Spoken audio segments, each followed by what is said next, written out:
Well, it's been a bad year for the prison system in Florida, to say the least, and now they're catching some more heat. This time from the outside. The Department of Justice launches a statewide investigation into several suspicious inmate deaths. In early December, at least 320 prisoners had already died in Florida jails just this year, an all-time record. But it's not just the number of deaths drawing attention from the feds, it's how these inmates died. The main question they're trying to prove: did state prisons violate constitutional rights of prisoners? Just last week, Governor Rick Scott appointed a new prison chief. Julie Jones used to serve as the executive director of Florida's Department of Highway Safety and Motor Vehicles, and now she'll be taking over the helm throughout the remainder of this investigation. Elsewhere in Palm Beach, police officers opened fire on a man, gunning him down in a motel parking lot. It happened at the Inn of America just off I-95. Motel employees called the police around 9 o'clock at night, concerned about a dispute happening outside their window between a boyfriend and girlfriend there at the scene.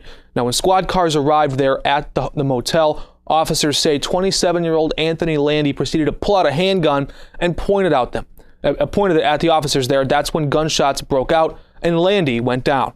Now, police say they did try to go over and administer first aid in their report, but Landy died on the ground right there outside the front door.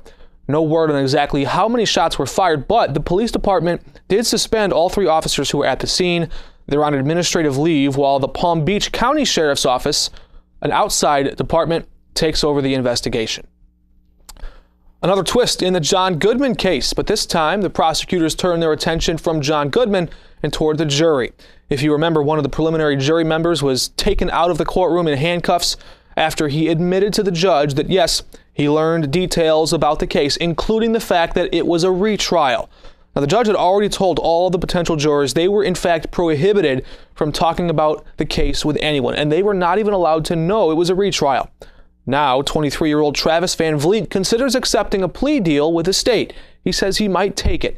His attorney says Vliet is a college student with a clean record, and he had no intention of disrupting the case.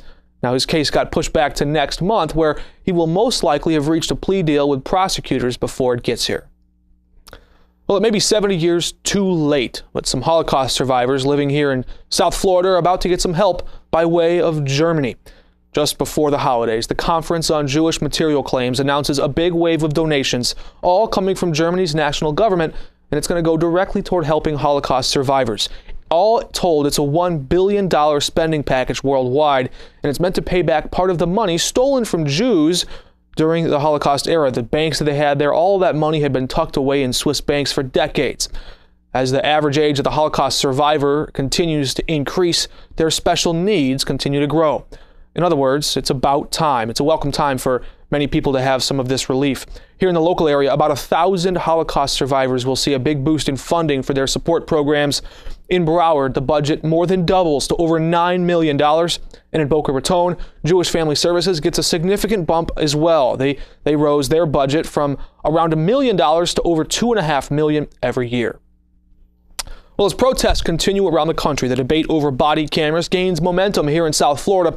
And one question plaguing police chiefs in the area: if officers turn the camera on, when do they turn it off? And who makes that decision? Is it ever appropriate for an officer to shut the camera off by himself, or are they supposed to be recording everything during all of their hours on duty? Now, Miami-Dade Mayor Carlos Jimenez says police should be able to turn their cameras off because he wants to protect people's privacy, even when there is no reason to suspect criminal activity, especially in areas when there's no suspicion.